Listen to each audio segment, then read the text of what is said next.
बिस्मिल्लाहिर्रहमानिर्रहीम। अस्सलाम वालेकुम। एक्सरसाइज 4.2। इस एक्सरसाइज में हमने इन डिफरेंशियल इक्वेशंस को सॉल्व करना है बाय सेपरेटिंग द वेरिएबल्स।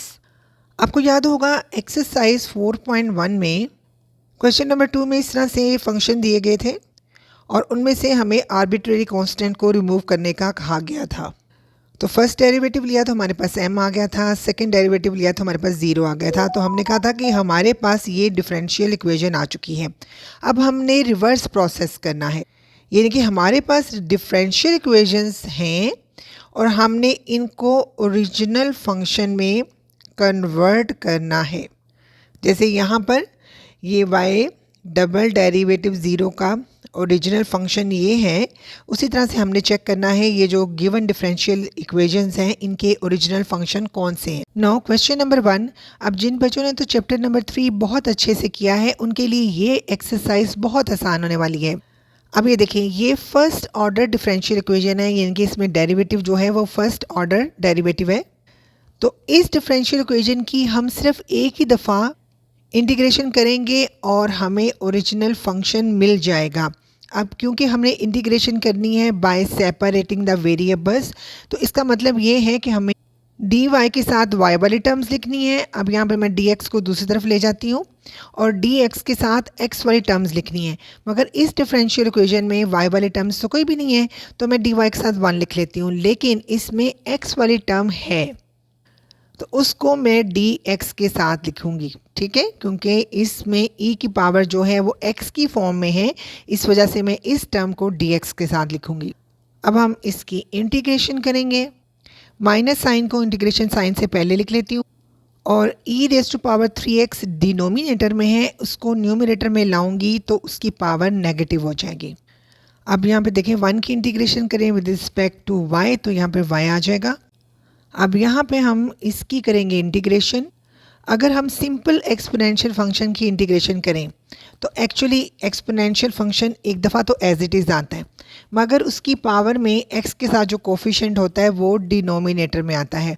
क्योंकि यहाँ पर x के साथ कोफिशिएंट 1 है तो डिनोमिनेटर में आ भी जाए तो हमें नज़र नहीं आता, तो हम कहते हैं इसकी इंटीग्रेशन करें तो ये एज इट इज़ ही आएगा। लेकिन अगर इसकी पावर में x के साथ कोई नंबर है तो जब हम इसकी इंटीग्रेशन करेंगे एक दफ़ा तो एज इट इज़ आएगा, लेकिन डिनोमिनेटर में x के साथ जो भी कोफिशिएंट होगा वो आएगा। ये बात मैं पहले भी बता चुकी हूँ, दोबारा से आपको बता रही हूँ ताकि आप लोगों को थोड़ा सा पुराना वाला लेसन याद आ जाए।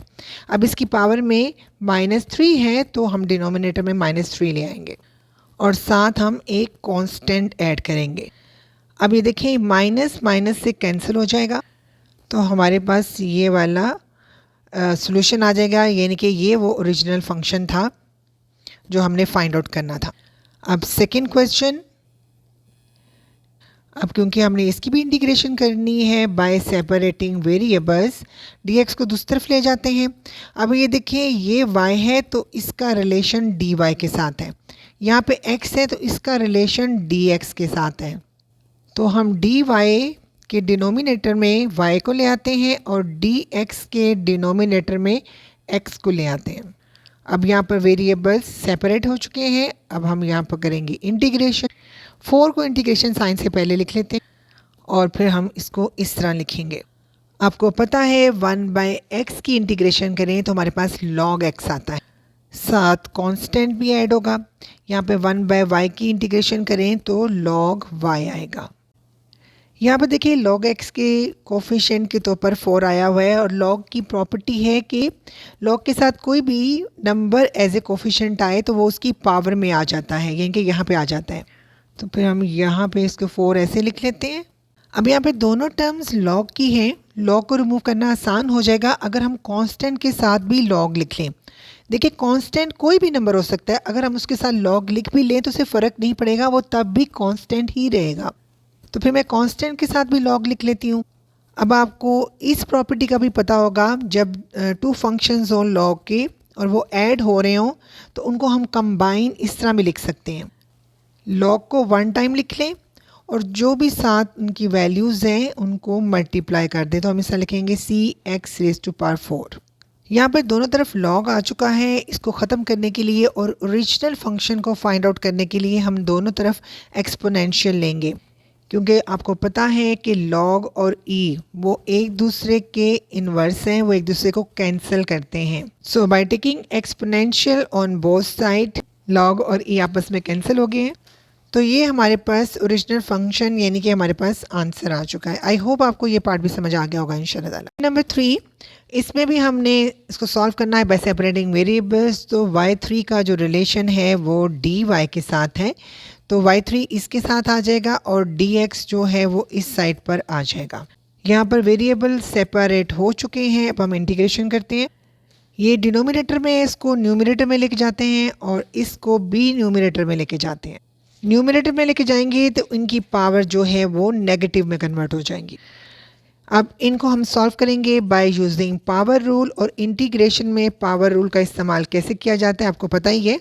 पावर में एक नंबर ऐड किया जाता है और जो भी आंसर आता है, जैसे -3 + 1 का आंसर आता है -2, उसको हम डिनोमिनेटर में लिखते हैं।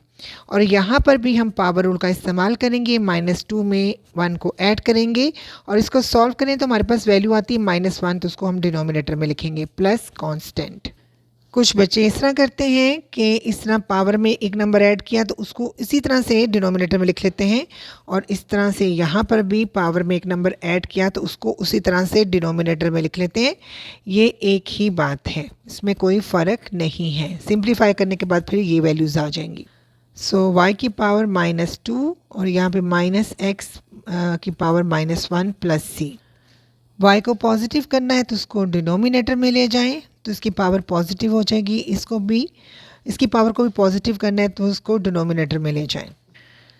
अब यहाँ पर डिनोमिनेटर में 2 है, उसको ख़त्म करने के लिए और इस माइनस साइन को ख़त्म करने के लिए हम इस इक्वेशन को दोनों तरफ -2 से मल्टीप्लाई करते हैं, यानी कि हर एक टर्म को -2 से मल्टीप्लाई करते हैं।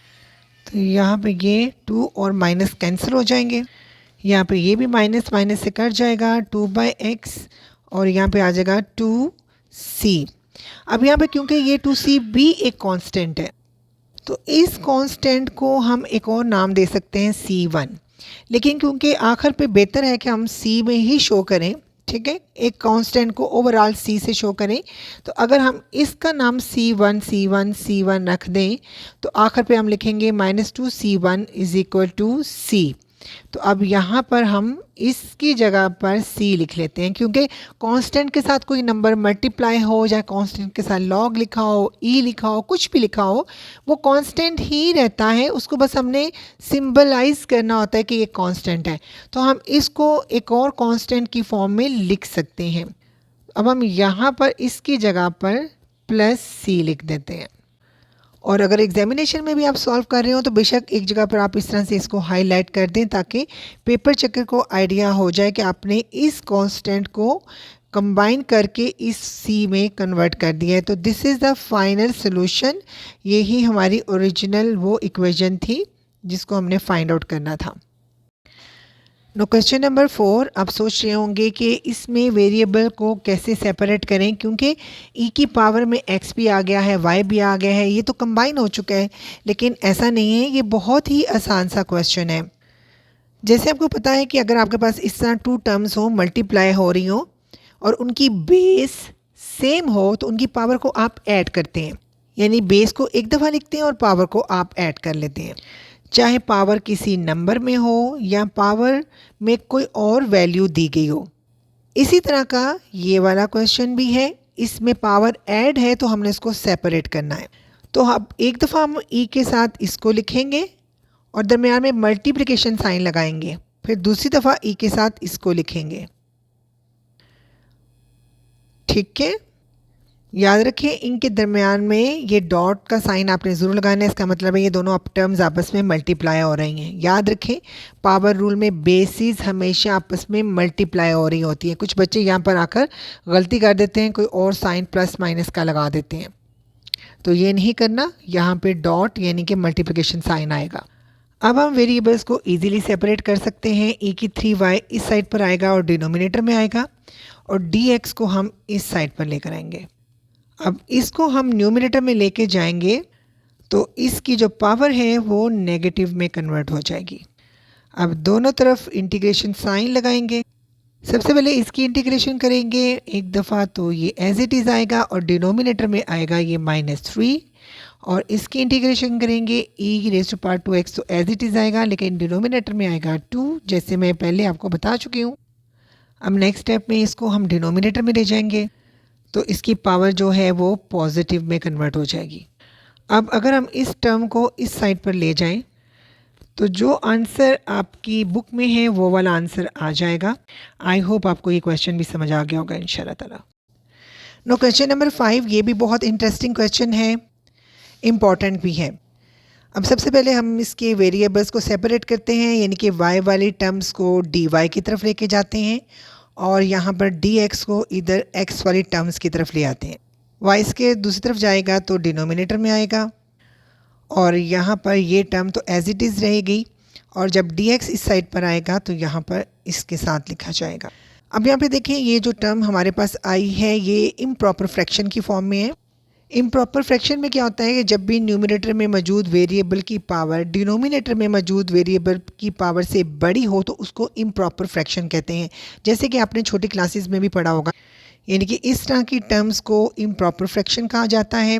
और जब भी इस तरह की टर्म्स आएँ तो आप उनको क्या करते थे, आप उनको डिवाइड करके सिंप्लीफाई करते थे, तो वो फिर प्रॉपर फ्रैक्शन में इस तरह से कन्वर्ट हो जाती थी। यानी कि जो आंसर होता था उसको आप यूँ लिखते थे, जो रिमाइंडर होता था आप उसको न्यूमरेटर में लिखते थे, और जिससे डिवाइड करते थे वो डिनोमिनेटर में ही आता था। अब मैं यहाँ पर आपको दोबारा से याद करा दूँ कि आप इसको इस तरह भी लिख सकते हैं 1 + 2/5, तब भी एक्चुअली इसको सॉल्व करेंगे तो आपके पास 7/5 ही आएगा। तो यही रूल हम यहाँ पर भी अप्लाई करेंगे। अब हम नेक्स्ट के को 1 + x से डिवाइड करना है, तो अगर मैं इसको इस तरह लिख लूँ तो आपको समझने में ज़्यादा आसानी होगी। अब क्योंकि मैंने यहाँ पर x² ही लाना है तो फिर मुझे इसको x से मल्टीप्लाई करना पड़ेगा। x को x से मल्टीप्लाई करूँगी तो x² आएगा, फिर 1 को x से मल्टीप्लाई करूँगी तो मेरे पास +x आएगा। Now sine will be changed, ये टर्म कट की है और हमारे पास ये वैल्यू बची है। अब हमने इसको तब तक सॉल्व करना है जब तक हमारे पास रिमाइंडर में कोई नंबर ना आ जाए। इस वजह से इसको फर्दर सॉल्व करेंगे। अब क्योंकि हमें यहाँ पर -x चाहिए तो हम इसको -1 से मल्टीप्लाई करेंगे, -1 को x से मल्टीप्लाई करेंगे -x, -1 को 1 से मल्टीप्लाई करेंगे -1। अगेन साइन चेंज होंगे और ये टर्म कट जाएगी। अब रिमाइंडर में हमारे पास 1 बचा है, बस हमें यहाँ तक ही इसको सॉल्व करना था। लिखने का तरीका मैंने आपको पहले ही बताया था, जो भी आंसर होगा आपने उसको पहले लिखना है। और वैसे तो मैंने आपको बताया था कि रिमाइंडर को अपने न्यूमरेटर में लिखना है और जिससे आपने डिवाइड किया उसको आपने डिनोमिनेटर में लिखना है, लेकिन बाद में मैंने आपको ये भी बताया था कि आप इसको इस तरह भी लिख सकते हैं, इनके दरम्यान में प्लस का साइन लगा सकते हैं। जैसे मैंने आपको बताया था कि अगर इस तरह के आपके पास टर्म हो तो आप इसको इस तरह से भी लिख सकते हैं, एक ही बात होगी। तो फाइनली हम इसको इस तरह लिखेंगे। अब इसकी जगह पर ये टर्म लिखी जाएगी, इसकी जगह पर ये टर्म लिख दी है। अब हम इनकी इंटीग्रेशन करेंगे। नेक्स्ट स्टेप में y² को न्यूमरेटर में ले जाएं और यहाँ पर इंटीग्रेशन साइन और dx को इन तीनों टर्म्स के साथ अलग-अलग लिखना ज़रूरी है ताकि आप लोग कंफ्यूज ना हों। x + 1 की जगह पे मैं 1 + x लिख लेती हूँ।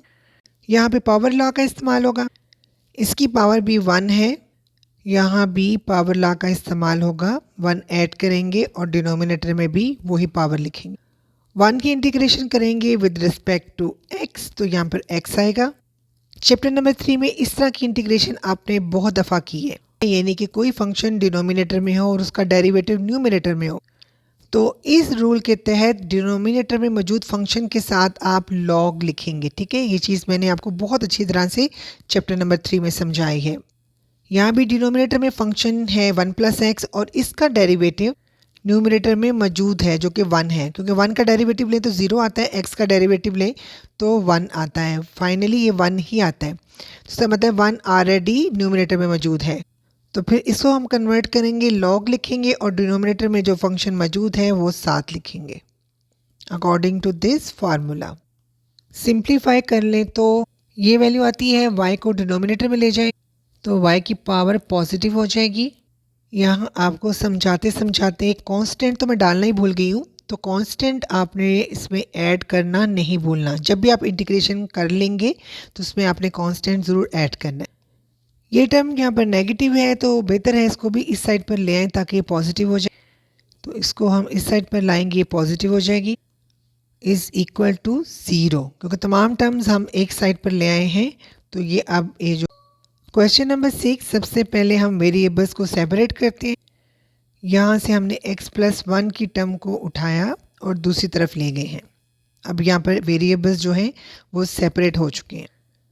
यहाँ पर देखें, यहाँ इसको हम इजीली इंटीग्रेट नहीं कर सकते, क्योंकि अगर न्यूमरेटर में ये x ना होता और इसकी जगह पे 1 होता तो हम लिखते हैं log x+1, यानी कि इसकी इंटीग्रेशन करते और उसको log x+1 में कन्वर्ट कर लेते। अब क्योंकि यहाँ पर x है तो इसको हम log में तो कन्वर्ट कर ही नहीं सकते, ठीक है, जब तक हम इस फ्रैक्शन को सिंप्लीफाई ना कर लें। अब जिस तरह से मैं सिंप्लीफाई करने लगी हूँ, इस तरह से चैप्टर नंबर 3 में भी आपने क्वेश्चंस किए होंगे, आपको याद आ जाएगा। जैसे यहाँ पे देखें, डिनोमिनेटर में x+1 है तो हम न्यूमरेटर में इजीली x+1 क्रिएट कर सकते हैं, बना सकते हैं। अगर हम x जो न्यूमरेटर में x मौजूद है उसमें एक नंबर ऐड भी करें और सब्ट्रैक्ट भी करें, तो ये देखें ये दोनों कट जाते हैं, तो फाइनली हमारे पास x ही बचता है।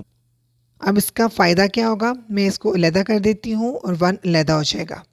देखिए आपके पास इस तरह दो टर्म्स हों तो आप उनका एलसीएम लेंगे और इस तरह से लिख लेंगे।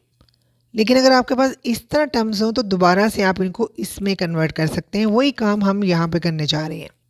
पहले इस टर्म को इसके डिनोमिनेटर के साथ लिखेंगे, फिर दरमियान में माइनस साइन और 1 को इसके डिनोमिनेटर के साथ लिखेंगे। ये टर्म आपस में कट जाएगी, इसके यहाँ पे 1 आ जाएगा, -1/x+1। अब हम दोनों तरफ इंटीग्रेशन साइन लेंगे, इसको इंटीग्रेशन साइन से पहले लिखते हैं और इन दोनों टर्म्स के साथ अलग-अलग इंटीग्रेशन साइन भी लिखा है और साथ साथ dx भी लिखा है। सबसे पहले y की इंटीग्रेशन करें, पावर रूल का इस्तेमाल होगा। y की पावर 1 है, 1 में एक और नंबर ऐड कर दें और 2 को डिनोमिनेटर में भी लिख लें। अब 1 की इंटीग्रेशन करें विद रिस्पेक्ट टू x, तो यहाँ पे x आ जाएगा। अब आपको पता है इसकी जब इंटीग्रेशन करेंगे तो इसकी जगह पे log x+1 आएगा और साथ ही कांस्टेंट ऑफ इंटीग्रेशन। यहाँ पे डिनोमिनेटर में एक्चुअली 2 बन जाता है, तो ये 2 से कट जाएगा। तो ये हमारे पास फाइनल आंसर आ चुका है।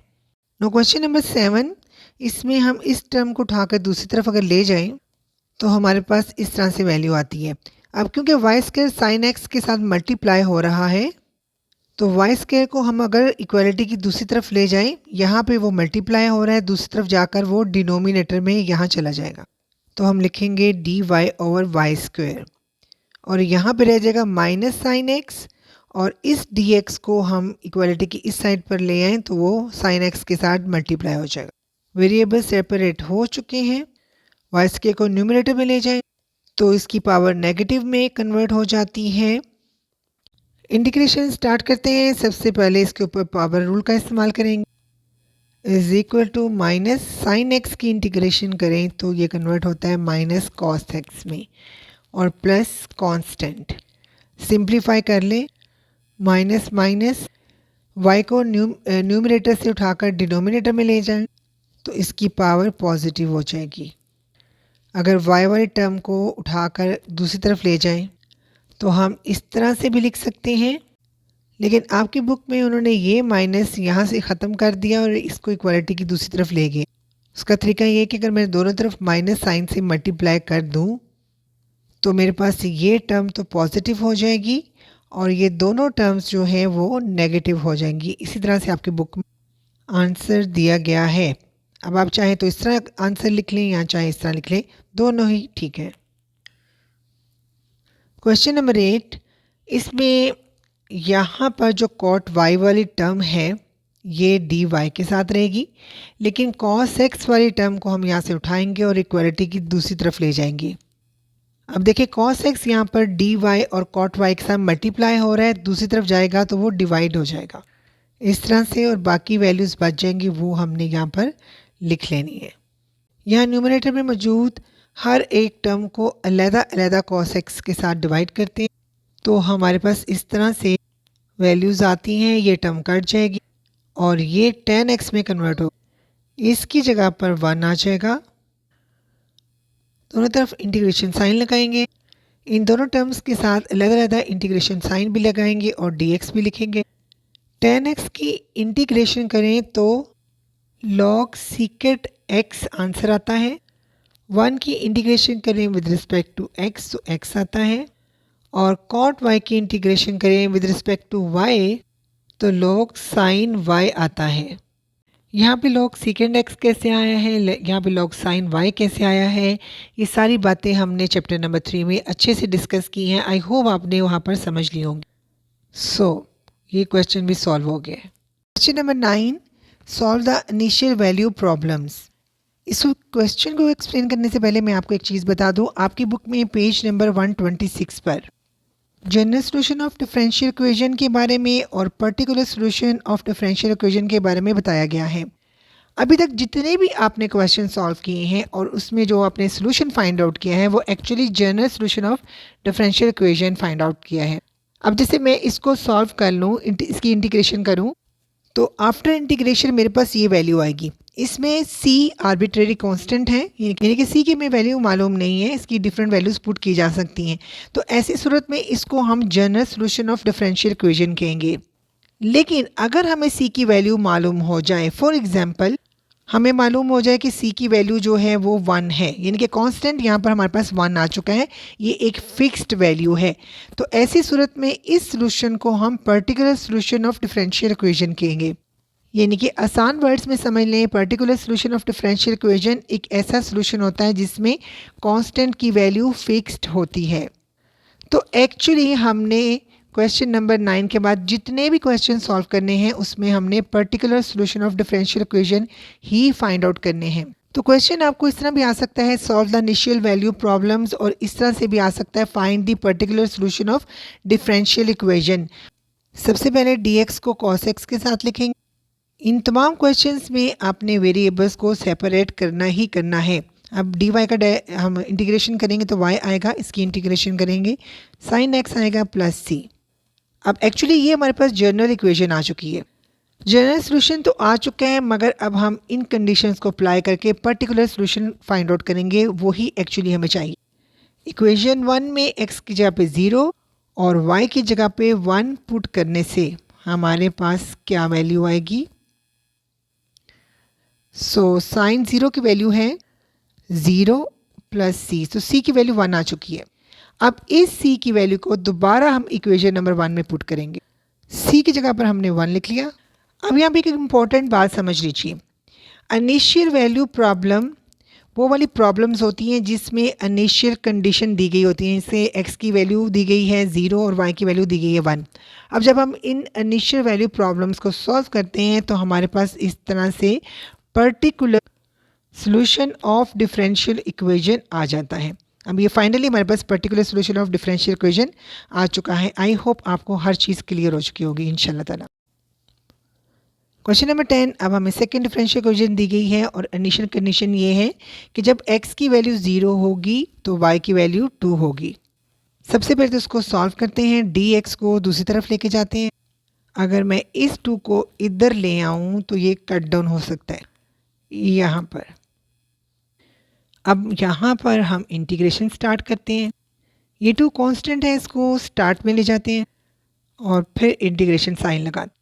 यहाँ पे देखिए 2 फंक्शंस आ गए, पहला फंक्शन है ये, दूसरा फंक्शन है।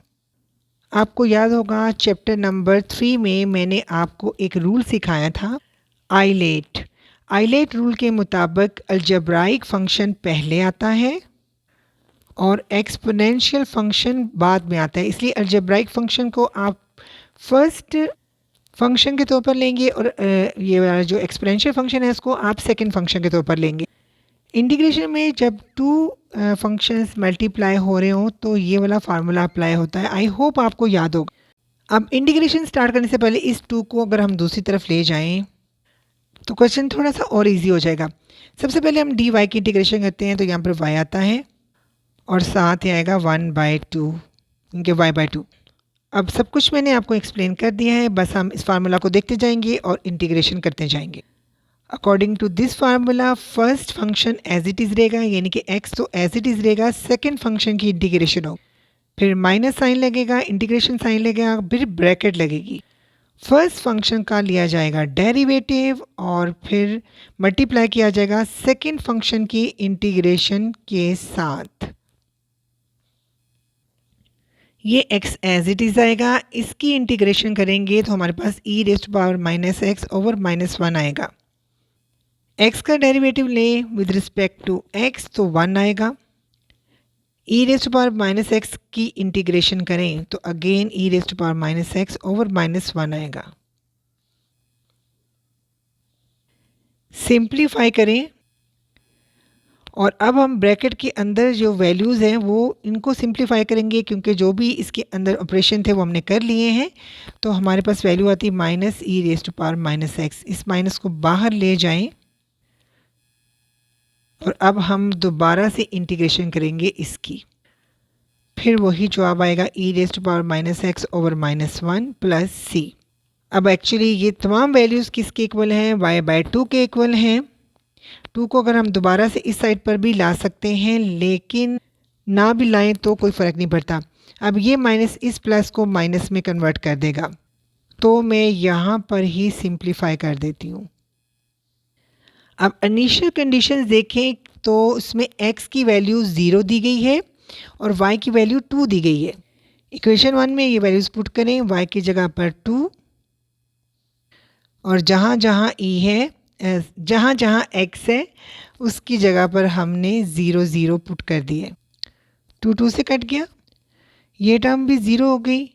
माइनस e की पावर 0 हो या -0 हो, एक ही बात है, 1 आंसर आता है प्लस c।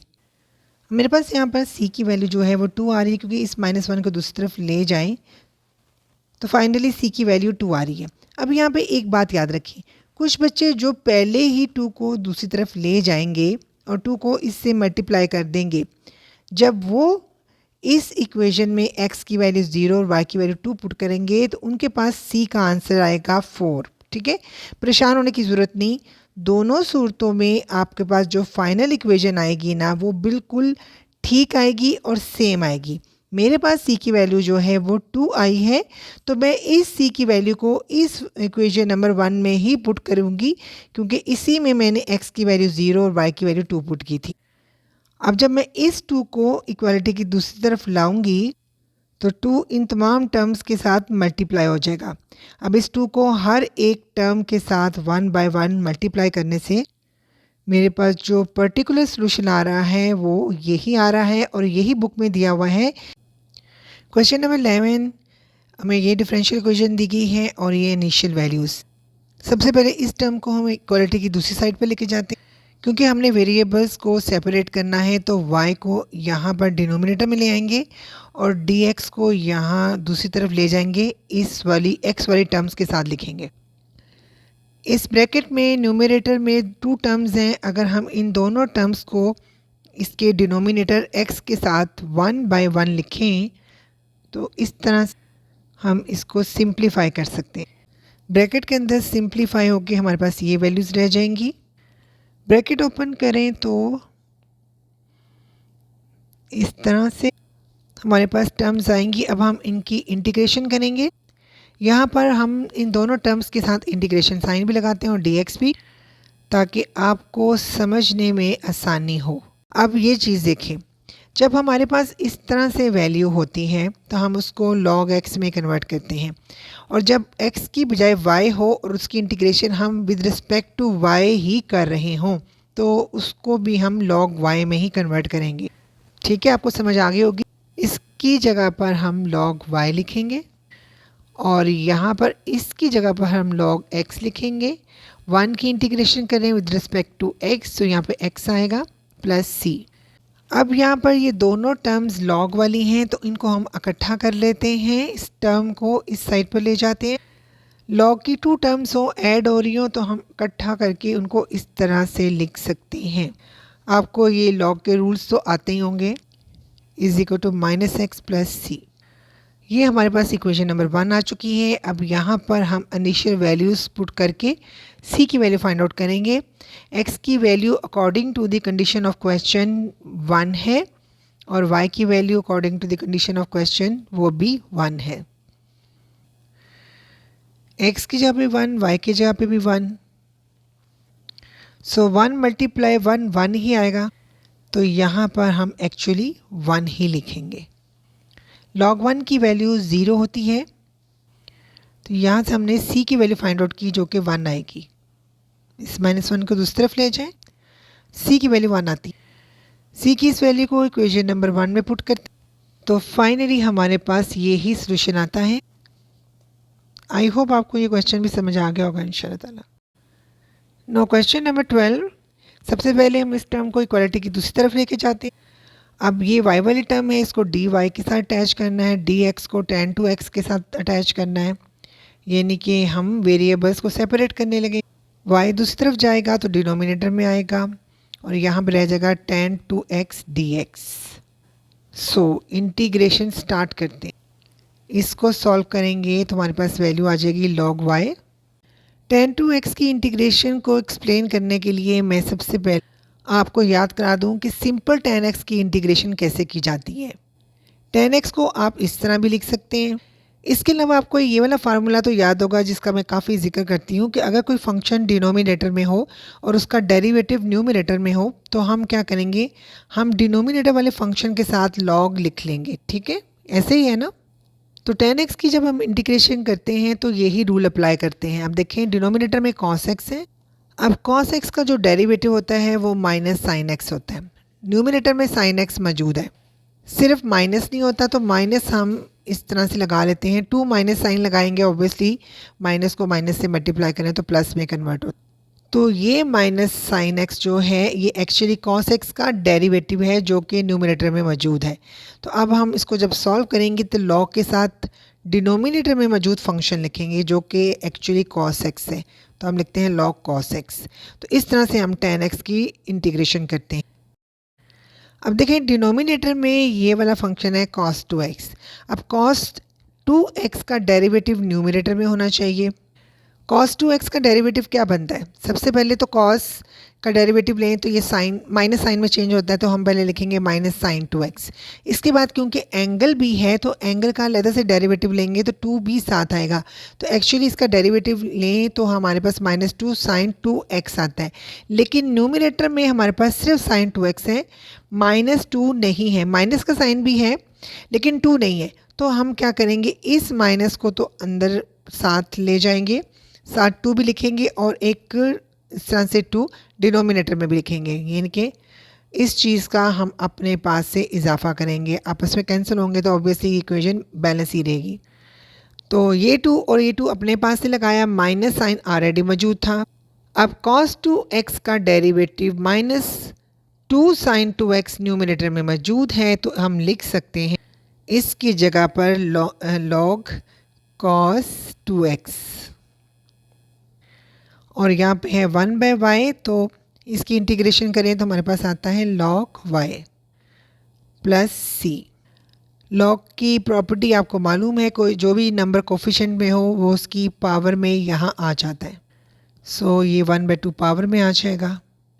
अब ये भी log में है, ये भी log में है, तो हम c को भी log में कन्वर्ट कर लेते हैं। मैंने आपको बताया है कि c कांस्टेंट होता है, चाहे आप log c लिखें या खाली c लिखें तो भी कोई फ़र्क नहीं पड़ता, log c भी कांस्टेंट ही रहेगा। लेकिन जहाँ पर आप देखें कि बाकी तमाम टर्म्स जो हैं, जितनी भी टर्म्स हैं वो सारी की सारी log में हैं, तो फिर आप c को भी log में कन्वर्ट कर लिया करें। अब 2 logs की टर्म्स हों तो उनको हम कंबाइन कर सकते हैं, log एक दफ़ा लिखेंगे और log के साथ जो भी वैल्यूज़ हैं उनको मल्टीप्लाई कर देंगे, तो हम लिखेंगे c मल्टीप्लाई cos 2x की पावर 1/2। दोनों तरफ एक्सपोनेंशियल लेने से e और log आपस में कट जाएंगे, तो फाइनली ये वैल्यू हमारे पास आएगी। 1/2 को हम इस तरह स्क्वायर रूट फॉर्म में भी लिख सकते हैं, इस तरह लिखेंगे। अब ये हमारी इक्वेशन नंबर 1 बन गई। इसमें हम इनिशियल वैल्यूज़ यानी x की वैल्यू 0 और y की वैल्यू 2 पुट करके इस कांस्टेंट की वैल्यू निकाल लेते हैं। cos 2 0, एक्स के यहाँ पे 0, वाई के यहाँ पे 2 पुट किए।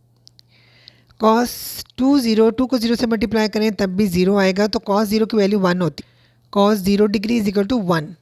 सो हमारे पास c की वैल्यू आ रही है 2, क्योंकि 1 का स्क्वायर रूट भी 1 ही होता है। c को 1 से मल्टीप्लाई करें तो c की वैल्यू 2 ही आती है। c की वैल्यू 2 आ चुकी है। अब हम इक्वेशन नंबर 1 में c की जगह पर 2 वैल्यू पुट करेंगे। तो यहाँ पर हम c की जगह पे 2 वैल्यू पुट करते हैं, तो ये फाइनली हमारे पास सॉल्यूशन आ चुका है। आई होप आपको ये क्वेश्चन भी समझ आ गया होगा इंशाल्लाह ताला।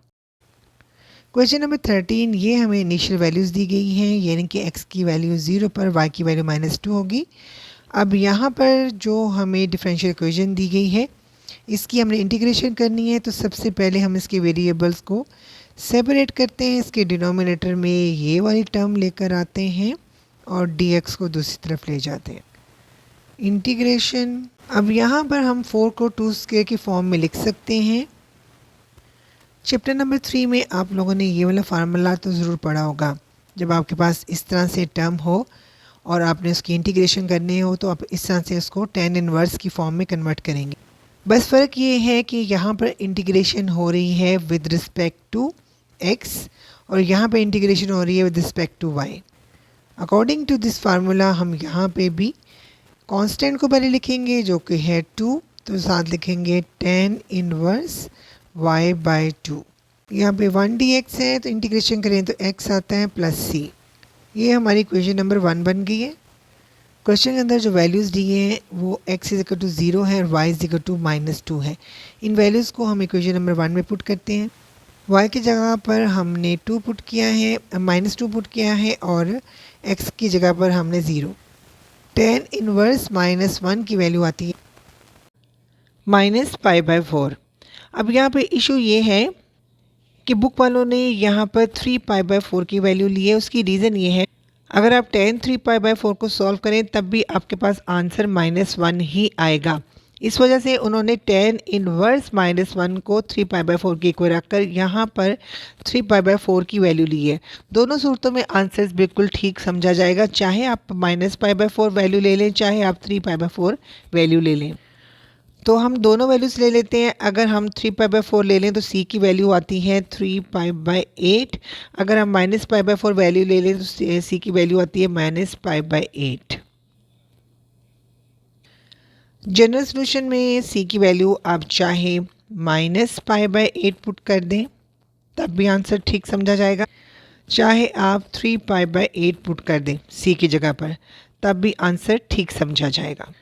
सो फाइनली ये वाला क्वेश्चन भी सॉल्व हो चुका है। आई होप आपको ये समझ आ गया होगा इंशाल्लाह ताला। नो क्वेश्चन नंबर 14, इसमें y इनवर्स दिया गया है। इसको मैं डिनोमिनेटर में भेजती हूँ ताकि ये तो पॉजिटिव हो।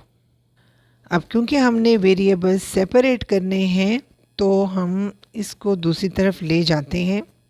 इसके बाद y को dy के साथ अटैच करते हैं और 1 - x को dx के साथ इंटीग्रेशन करते हैं। y के ऊपर पावर रूल का इस्तेमाल। यहाँ में डिनोमिनेटर में 1 - x है और इसका डेरिवेटिव न्यूमरेटर में है, क्योंकि 1 का डेरिवेटिव 0 होगा और -x का डेरिवेटिव -1 होना चाहिए। तो एक्चुअली न्यूमरेटर में -1 होना चाहिए, जो कि एक्चुअली है हमारे पास। तो इस -1 को मैं ज़रा इस तरह लिख देती हूँ ताकि आप लोगों को समझ आ जाए। अब दोबारा बता देती हूँ, जो भी फंक्शन डिनोमिनेटर में है उसका डेरिवेटिव न्यूमरेटर में है, तो इस वजह से हम इसको लॉग में कन्वर्ट करेंगे। log 1 - x plus c। ये हमारे पास जनरल सॉल्यूशन आ चुका है। हमने अब c की वैल्यू फाइंड आउट करनी है, तो इस सॉल्यूशन में हम y की वैल्यू 2 और x की वैल्यू 0 पुट करते हैं, जो कि हमें क्वेश्चन में कंडीशंस दी गई हैं। इक्वेशन नंबर 1 में हम पुट करने लगे हैं।